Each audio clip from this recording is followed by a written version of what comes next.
So the next 24 to 48 hours are going to be very crucial in Queensland. You won't run the Delta variant to ground without putting rules on. Effective from midnight tonight, Perth and Peel will enter a full lockdown. Our success during the lockdown depends on 8 million of us. It's week 2 of lockdown here in Sydney and feels like we've been plunged back in time, knocked off our perch from the so-called gold standard of contact tracing.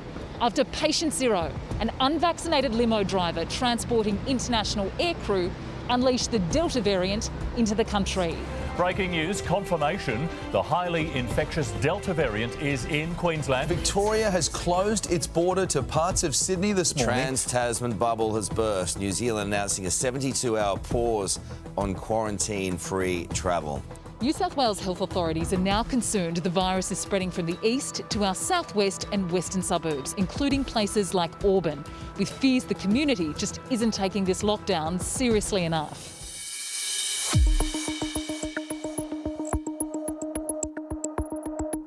I can say that the lockdown certainly has been effective in not doubling and tripling the figures that we were worried about. But what it has foreshadowed is that, unfortunately, when a small number of people do the wrong thing, it does result in extra cases. Do you think Sydney-siders are taking this lockdown seriously enough? Not everybody.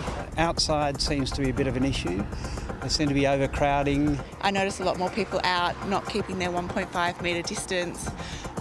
So yeah, I do think it's been a bit more relaxed. How seriously do you think people in Sydney are taking this lockdown at the moment? Not serious at all. I'm from Brazil and I can see how dangerous this virus could be. Does that worry you when you see Bondi in particular so busy? It's not ideal. We do not feel that the social distancing is being kept well at all. Centennial Park, all the playgrounds, in my opinion, should be closed. There were a lot of people on Bondi and no one was social distancing. So I think the cases are going to be spreading a lot. It's pretty simple, you know. It's not just about you. This is a community effort. It's an effort right across the state.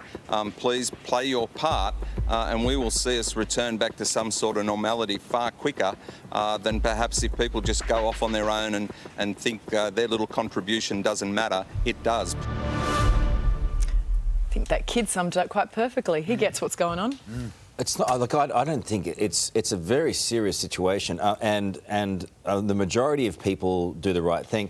But when you look at the lockdown in Melbourne and the repeated lockdowns in Melbourne, there was no one on the streets. There was very few people even out exercising. They took it seriously. There are people. The images we're seeing from Sydney. It's not everyone in Sydney, but in some parts of Sydney, it's been treated like a joke. And even the idea that's been manifested in these St George Rugby League players is symptomatic of some parts of the city of Sydney that aren't taking this seriously. I don't know how they expect to come out of lockdown on Friday night when they're all out doing that. So what's the solution? Do you need Gladys Berejiklian to come down tougher, the police to be tougher? I think it'll be tighter restrictions for Sydney. I think that you don't reward behaviour that allows this thing to keep going. And at the moment, we haven't seen it come down. No. And on a very personal level, my wife was told some very difficult home truths yesterday about our birth. Her birth coming up. She's about to give birth in a few weeks' time.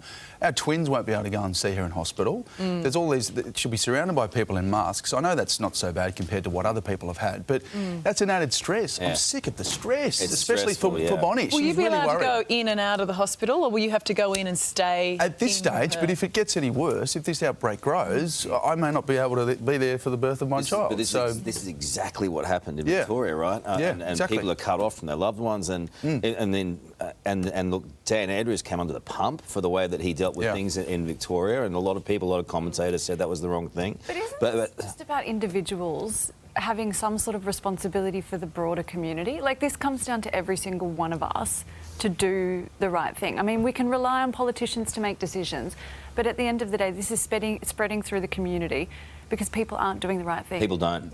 Yeah, but then you're relying on people to do the right thing. They're just not. Yeah, so pull your heads in. Yeah. Come on. That's it. Let's do it. Yeah. No one likes to party more than Ali and I. We're not partying at the moment. No. And we're not happy about it.